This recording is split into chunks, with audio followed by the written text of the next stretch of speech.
It's three things in life that's certain: death, taxes, and 85 gonna always be open.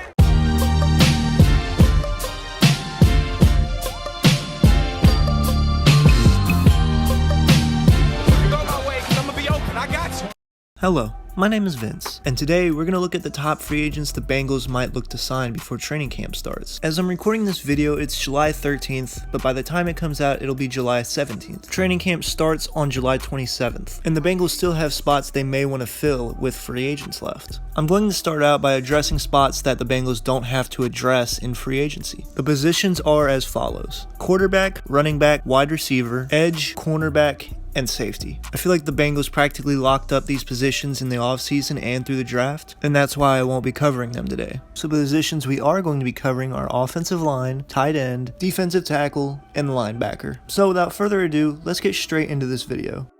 To start off, we'll be addressing the elephant in the room: the offensive line. Going into OTAs, I thought the Bengals had all of their guys in place and there was no additions needed. However, all of that changed as soon as standout rookie Hakeem Adeniji went out for the season. This is a much bigger loss than many people outside of the Bengals community may see. It's very possible Adeniji could have put himself in a starting role this season if not for injury. So with that being said, what offensive line free agents are still available in free agency? I've composed 4 free agents that the Bengals should consider looking into. They're Russell Okung, DeMar Dotson, Mitchell Schwartz, and newest free agent on the block, David DeCastro. I consider Russell Okung and DeMar Dotson as they have played at high levels before, and they could be good veteran pieces for the Bengals to teach the younger guys. But these are mainly just backups if you can't catch the other 2 big fish. So what's the deal with Mitchell Schwartz? Well, it wasn't really injury concerns that caused the Chiefs to cut Mitchell Schwartz. He actually just had back surgery and is making a recovery right now. I'm guessing at 32 years of age, the Chiefs were concerned that he wouldn't make a full recovery and he wouldn't play the same. There was also talk going around that he was considering retirement, but Mitchell Schwartz himself has come out and said he's going to try and play for the 2021 season. And yes, I know he's a tackle and we need a guard spot right now,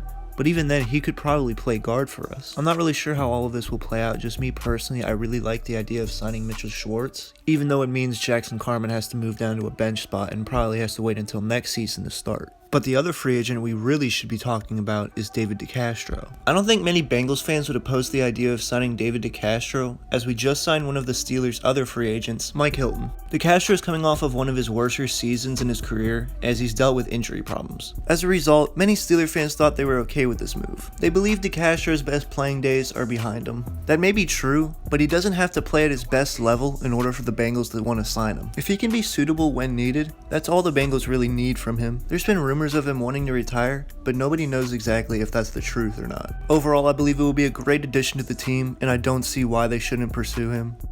Next, a position you can definitely see additions being made at is tight end. Drew Sample didn't have the best season last year when starting, and CJ Uzomah is coming off an Achilles tear. However, when you cut on the tape and look at the stats, you can see CJ was on pace for a great season last year, and Sample has the potential to get even better. Plus, the addition of Thaddeus Moss and reuniting with Joe Burrow may reignite his career. Also, to add on, CJ's running sprints in practice and is looking really good. So with me saying all this, why should we address tight end? If you're a fan of the Bengals, you already know the answer to this question: injuries. In fact, we're one of the most consistently injured teams in the NFL. Those 3 players I think should stay healthy this season, but again, you never know. So it shouldn't be a bad idea to get some insurance. There's 3 names here in free agency I think the Bengals should look to target, and they are Jesse James, Trey Burton, and Tyler Eifert. To me, Jesse James probably makes the most sense here, as he's one of the bottom tier tight ends and he's a good depth piece when needed. He won't take playing time away from the starters, and he'll be able to add some insurance for the team. I think James would benefit the team in the most ways, and is why I like this signing. Trey Burton is the best player of the 3,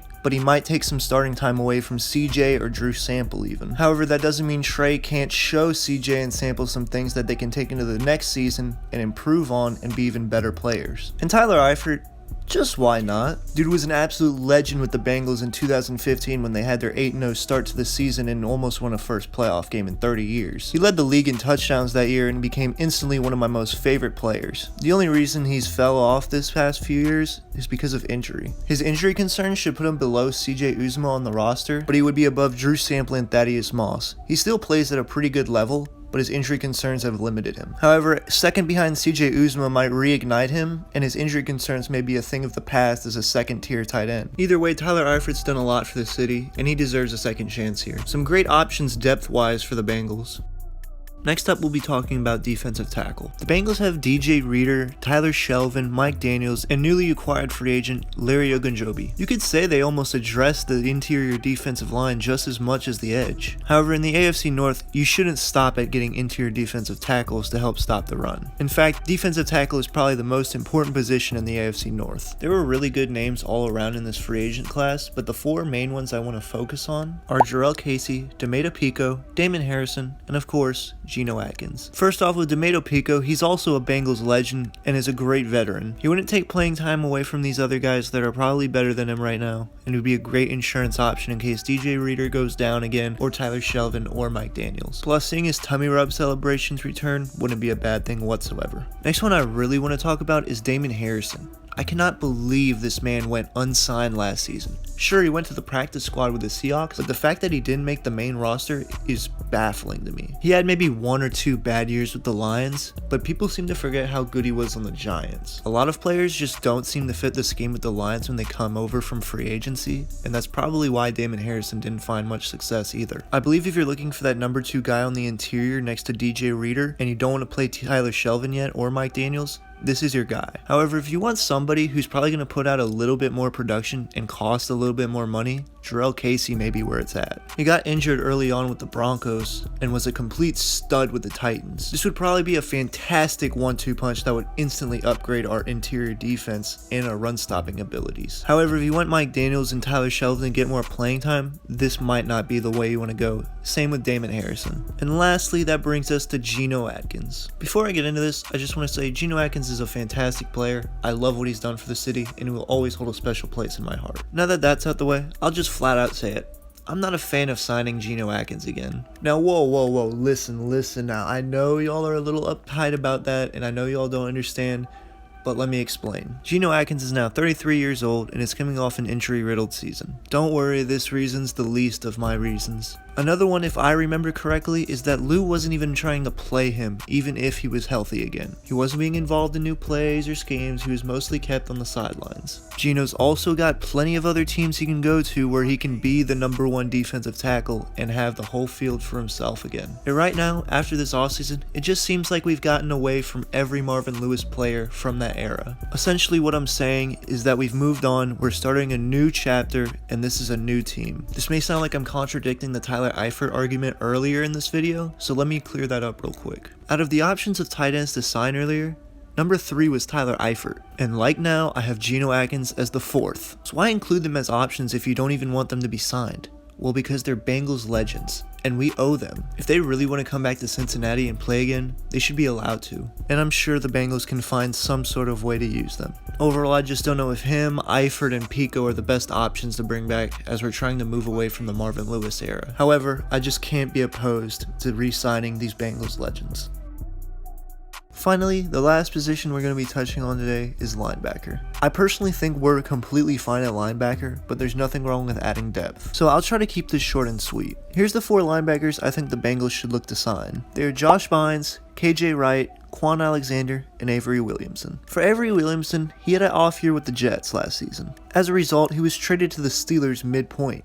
I believe he also dealt with injuries if I'm correct. Of course, if you can't tell by now, I think stealing pieces from the Steelers are a great idea. He's not the best at defending the pass, but in the run department is where he excels, and I think he could really help shore up this run defense. KJ Wright's an amazing player for Seattle too, and I think he wouldn't be a bad piece to add either. He would definitely help balance out the linebackers a bit, but I think if you want to do that, you want to go for a younger option in Quan Alexander. Yes, he's dealt with injury problems, but he's 5 years younger than KJ Wright and has a lot more time left in his career. I think Quan's simply the better depth player right now than KJ Wright. However, if you want a cheaper option, you probably want to go KJ. As for Josh Bynes, I think he's the easiest player to get back out of these 4 options, and is widely underappreciated for how well he stabilized the linebacker core last season. Sure, you can say he wasn't the best player last season, but that's not what this team needs right now. This team is young, hungry, fierce, and needs their snaps. It's why I'm kind of opposed to signing any linebackers in the first place at all, really. However, adding depth at the linebacker position is something I'm not opposed to, and I think it wouldn't be a bad idea. I just don't want to take snaps away from these young guys who I think have so much potential and could arguably be the best linebacker core in the league someday. I might be pushing it by talking about the league, so let's slim it down to the AFC North for now. Either way, I'm just a really big believer in these young guys, and I can't wait to see how well they do this season.